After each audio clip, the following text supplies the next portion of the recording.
everybody, welcome to the shovel. Weird weather, it's kind of changed a little bit out here. It was like 100 centimeters, and this weekend it's dropped to 180 with like 10%. Oh man, I'm going digging. I like to use off. Some people are allergic to it. I'm not. I'm not saying don't burn your skin up, but I'm not allergic to it. I have seen people break out with this stuff. It's chemicals, there's no doubt. I suggest you wash it down when you're done. But if you do what I do, you like doing it, you're gonna go, and I like to be comfortable. I like to have my shorts on. So I spray down pretty good. You've seen it before, I talked about it before. It's important. I don't like to go home itchy. Now, my last visit, I had poison ivy all over my face. I couldn't wash it off in time. I tried. I'm just getting over it. So, as you can see, it's kind of a little hill. It goes up right here, comes around, and it drops right back down to like a cow pond, I'll call this. In the old days, mule pond. I know there was lumber work around here and rice fields and everything else, and sometimes you can pull these things out, you think it's just old bottom, but look at the edges. It goes up on all sides, the dirt pulled out. It wasn't very deep. With all the things that went on around here, I just found an early shotgun shell, 1890s, I guess I'll say, just like, you know, I thought maybe that first game was. Lots of iron right here. In a nutshell, I've got my F75, and I do have my original F75 little puck on today. I'm gonna want to try it out here today. As you can see, this stuff is, I mean, think about it. Okay, it's all irony, but it is impossible in a way, and everything is right there where I found the chain and a few other little things. But a shotgun shell, what I'm getting at is give us a hint of where we are, what we've got, you know, and what to look for. Kind of its own era ID, of course, and kind of not unchallenged out here. It goes back to the early 1700s and filters all the way through till now. So, you know, I expected. We're going to walk over there though, and kind of in between all that grass and poison ivy. Just get some hits. Plenty of iron. I might dig some in a minute just to try it, but let's get back to it.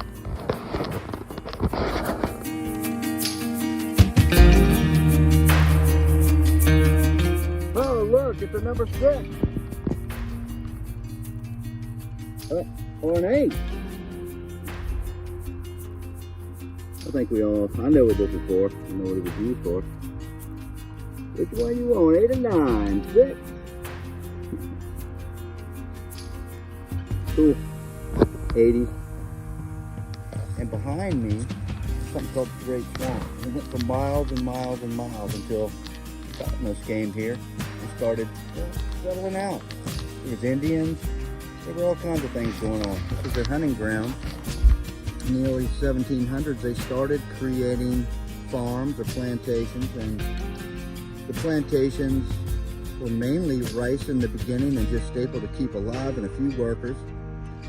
And eventually, as they went on, they developed their engineering skills to adapt to the land. It was just amazing. And if you've ever had the chance to look at this stuff, I suggest you do, because this is amazing engineering. You'll never know it today.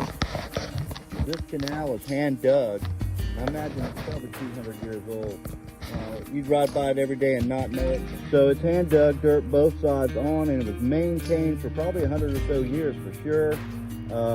Later, when timber was a big deal, of course, they would cut all the big trees off it and probably use it here and there for different things. But the story behind this canal is that it went all the way to the Great Swamp. And it's a very large hill in the middle of this to regulate water. And I wonder even if you had a levee system where they floated those barges after they harvested down here in the swamp. I'm not sure yet. It's almost par for the course, let's say, because of the area that we are in and the history that comes with it. So this canal ran all the way around, and that way, about a half a mile runs into what we know as the Great Swamp. And it probably sat right in the middle of it. And they used that water for reservoir times or not, because they probably planted this whole hill up here, like you tell.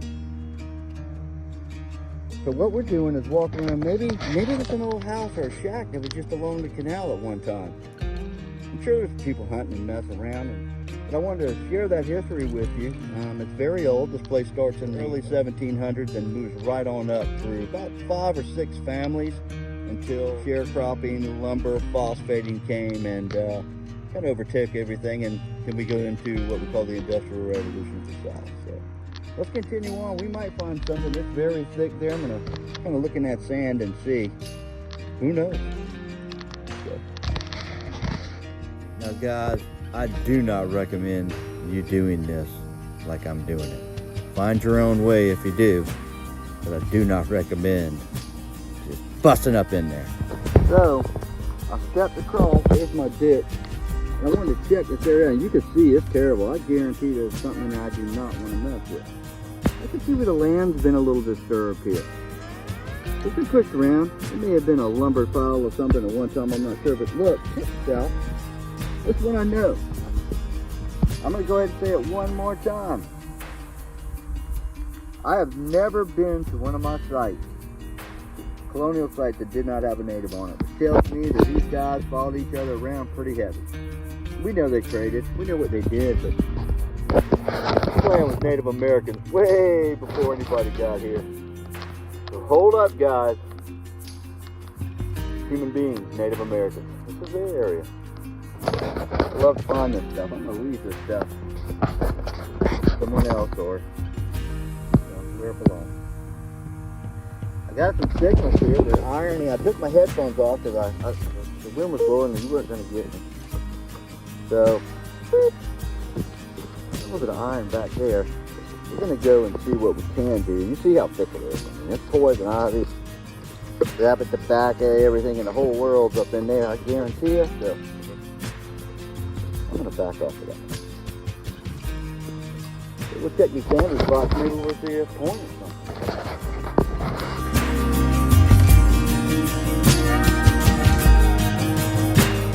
So again, I love walking these places. It gives me such a sense of history and what's going on.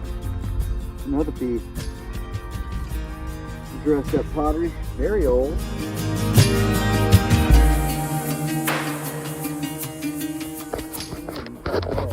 Thick, I'll tell you, thick stuff here.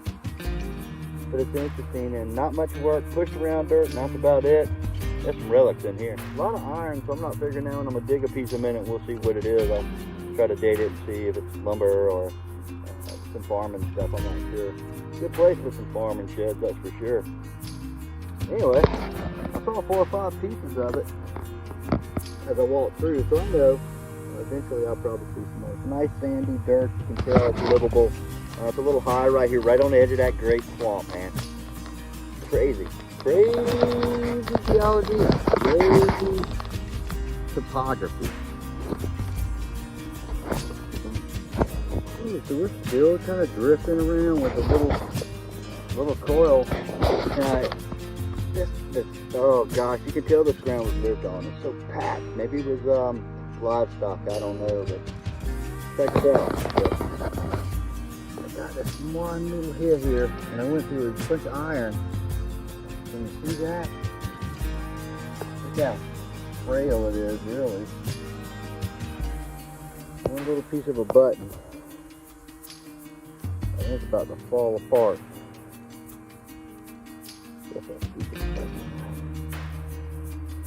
Yeah, so dry and hard.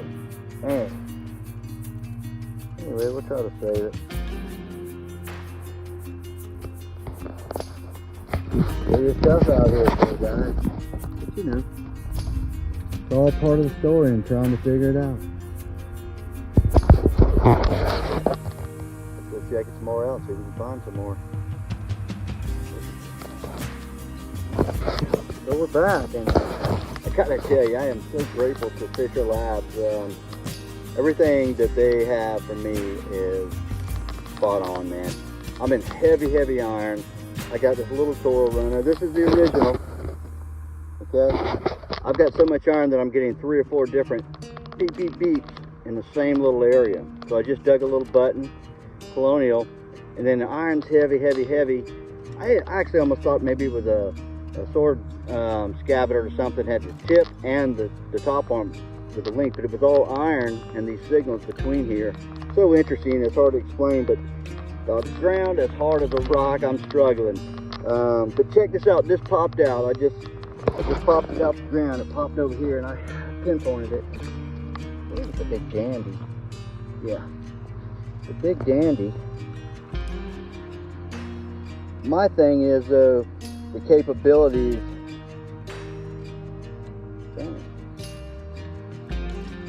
The capabilities of the machine itself is popping these out. Very pretty. Here I can see something here on the back, maybe. That's just metal. But yeah, this is a nice coat button, whatever it may be. Very nice and old. So I'm really excited about it. I've been here about, you know, you've been following me today, so it's rough going, look. But I haven't left this area. I've not left this area. So it's in here and it's just sporadically in this iron, and you can see my holes. I'm bouncing around, bit. Pretty incredible.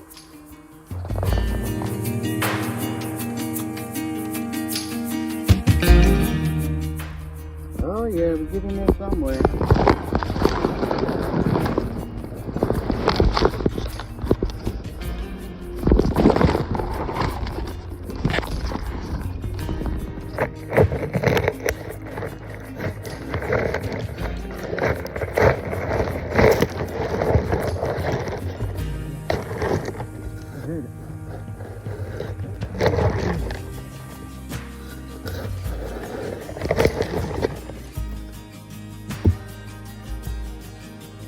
Do not keep my eye. I'm in the phone.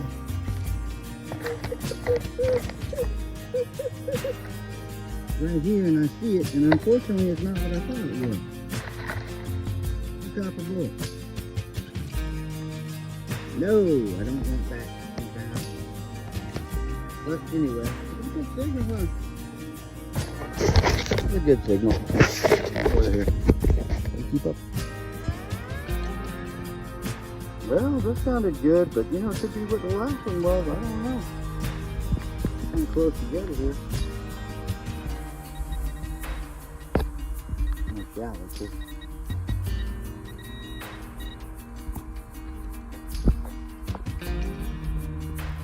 Oh, I see it. You see it? I see it. It's thick too, y'all. Look. Oh, yeah. Man, I tell you what, I can't believe these things are old too. Very cool, man. I mean, this little coil peels right through this iron. It's amazing how these things work on the correct day. Yeah, the soil's very dry. We could use some rain. But all in all, very cool. Let's continue. All in this one little spot, man. Right here. I hope to stay with it until I'm done. I'll wear out, and I know it can come back. That's the cool thing about it. Cool. Ooh-wee, bro. Look at the thickness. It's on 7 buttons. Right here, and I'm using this little coil. Look how thick it is. I've been able to maneuver a little bit. Poison ivy everywhere. But man, these little teeny buttons is what I'm finding. I found one dandy, but it's really crazy how this stuff works, isn't it? So I'm back, and I'm wore out. Yeah, I found quite a few old things, and all that tussle and bustle of organic matter that's piled up that you can't hardly dig in. My God, it's big out there. I was struggling, but I did find some things, and it was worth it. I love going to those places and squinting my eyes and trying to figure out what it looked like back then. Who's standing beside me? What would I be doing back then? But anyway, that's probably going to be it for the day for me, man. We're out.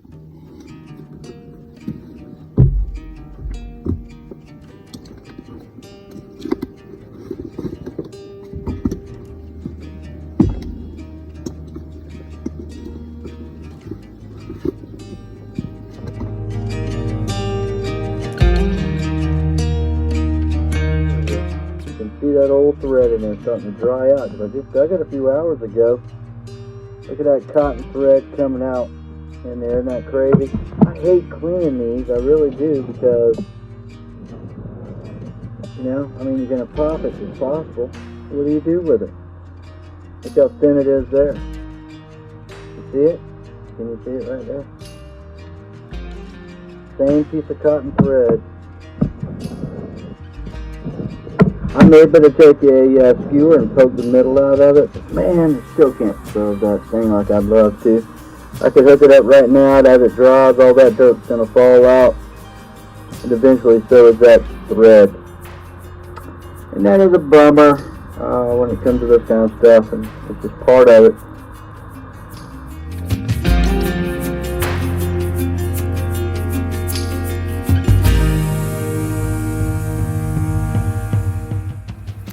Well, we had such a great time. We found a few buttons, enjoyed the outdoors. It was great overall. I'll definitely go back. Thank you for coming. We'll see you next weekend.